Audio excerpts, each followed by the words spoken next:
This is the Late Round Podcast with your host, JJ Zachariason.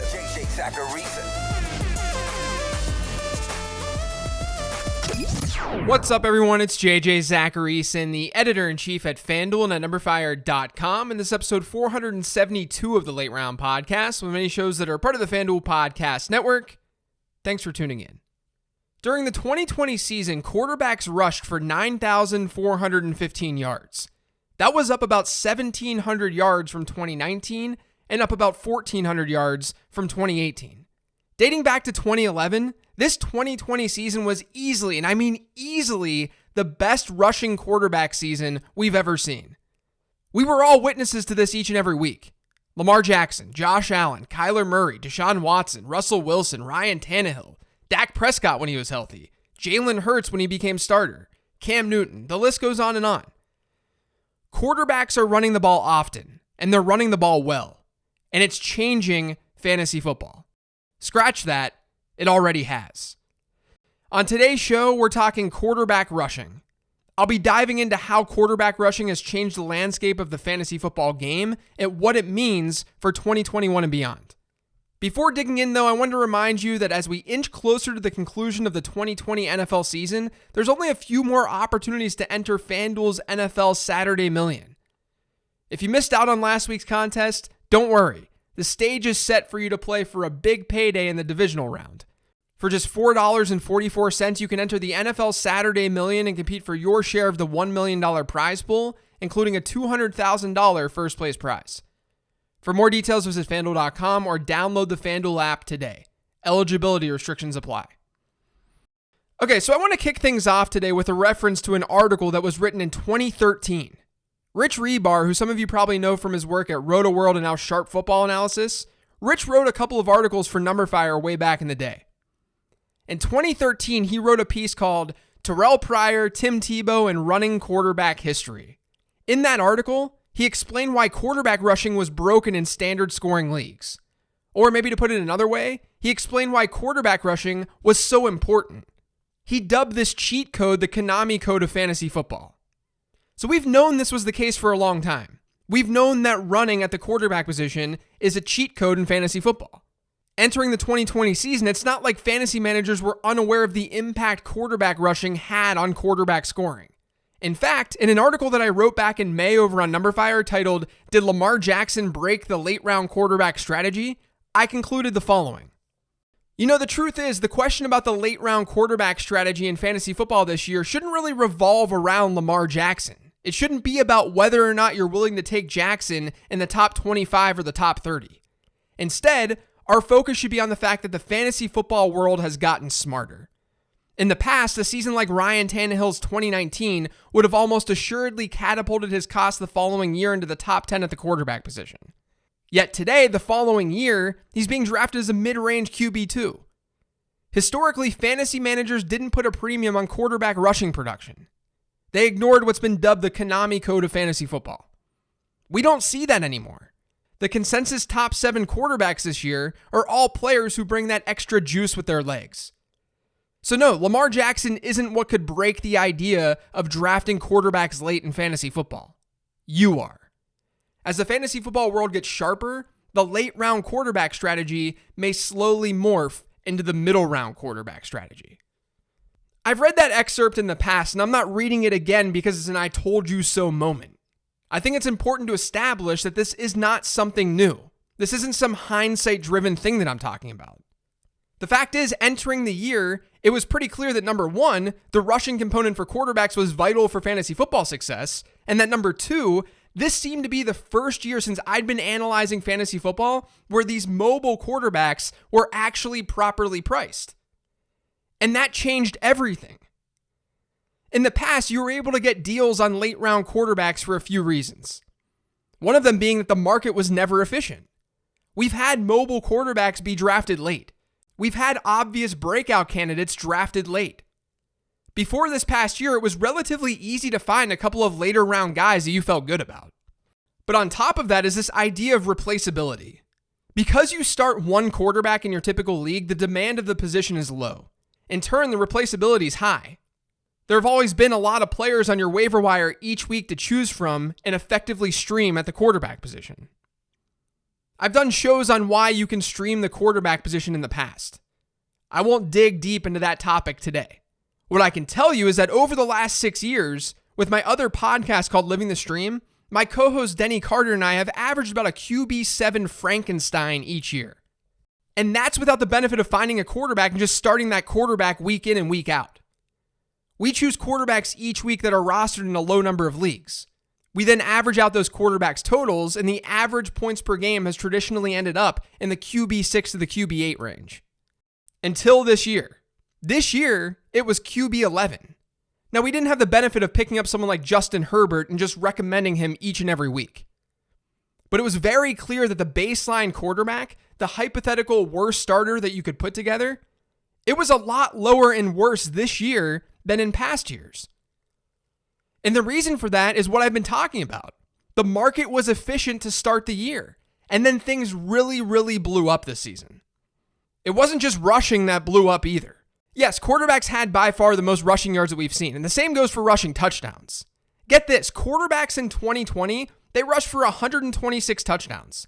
Last season in 2019, that number was 80. The year before that, it was 71. So not only were quarterbacks gaining more yards, but quite obviously, they were scoring more touchdowns too.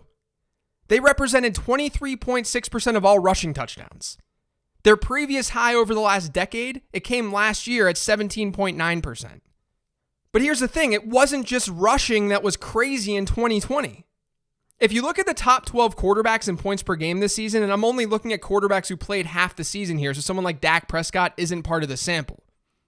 But if you look at top 12 quarterbacks in points per game, the subset's average points per game was 22.2 points.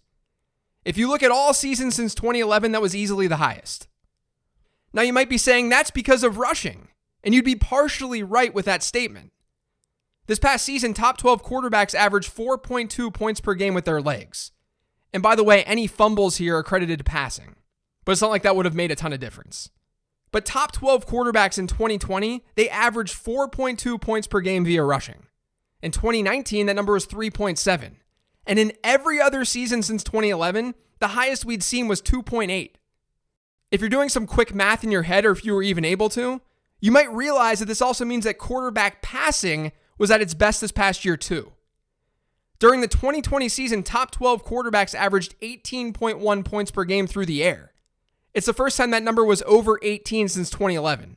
Over the 9 years prior, the average passing points per game was 16.9. The exact trend exists when you look at top 6 quarterbacks too. In 2020, top 6 quarterbacks, high-end quarterbacks, they averaged 23.8 points per game. Last year, that number was 22.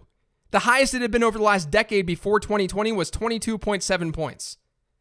So top 6 quarterbacks this past year, they were averaging at least a point plus more per game than what we've seen historically in any recent season. The passing component to their scores wasn't the highest over the last 10 years, but it was close. They averaged 19.2 points per game via the air, a number that was well over a point above the 10-year average. So in sum, not only did we see a ridiculous season for rushing quarterbacks, but we also saw a ridiculous season with passing. And that combined created this 2020 season where having a stud quarterback was indeed giving you an edge. Because while those higher end quarterbacks were getting better and posting better numbers, the lower end starting quarterbacks, the lower end QB1s, they were along the same lines with what we've seen over the last decade. And for anyone who's followed or follows the late round quarterback strategy, this is where things get iffy. It'd be one thing if quarterbacks had this monster year and it happened mostly through passing.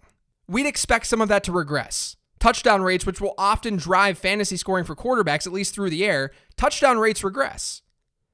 For example, when a quarterback like Aaron Rodgers has the type of campaign that he just had this year, where he had a 9.1% touchdown rate, it's easy to look at him the following year and assume that he's going to be overvalued. I've been doing this for years with my analysis. We see that literally every season with multiple quarterbacks. People don't always realize this, but there's a whole lot of turnover at quarterback year over year. Fantasy managers think they're getting a safe pick when they take a quarterback early, but data doesn't really show this.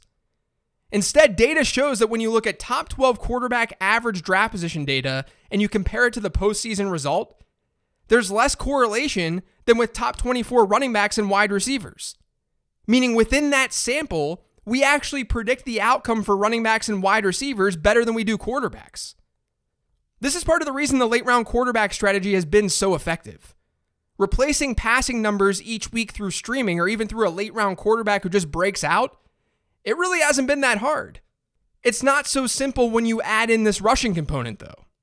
Because all of a sudden, instead of having this pool of 20 quarterbacks who all throw the ball a lot and are all capable of having a top 3 fantasy season, we have a select few quarterbacks who are actually capable of giving you 4+ points per game through rushing. To put this another way, fading Aaron Rodgers next year, that's not going to be tough. I'll talk about that all offseason.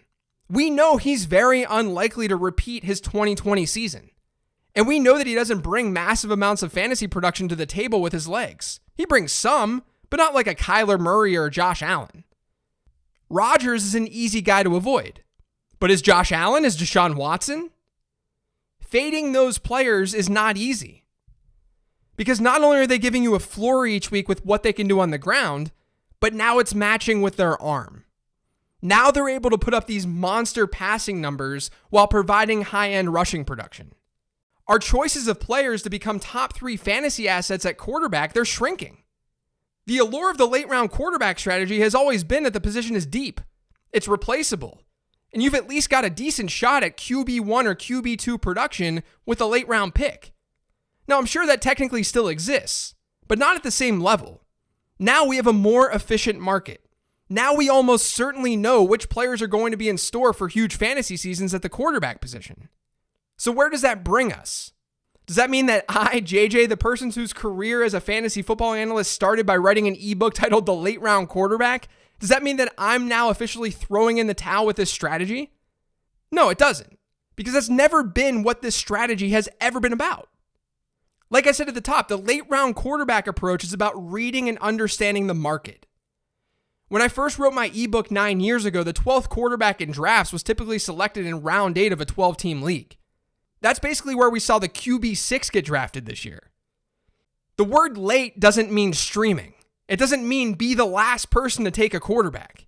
It means that by reading what the market has done and by understanding the way fantasy managers behave, traditionally, drafting quarterbacks late is a winning strategy. And as of today, we don't know where those quarterback ADPs are going to fall. So we can't and we shouldn't assume that we'll be moving one direction or another for 2021 drafts. On top of that, I think there's a chance that we see some regression in 2021. This was a unique season. And while there are good reasons to believe that higher scores are here to stay, like an increase in play action passing, a decrease in offensive penalties, I have a hard time just completely ignoring the circumstances of this season. The lack of preseason and reps could help explain why scoring was so high to start the year.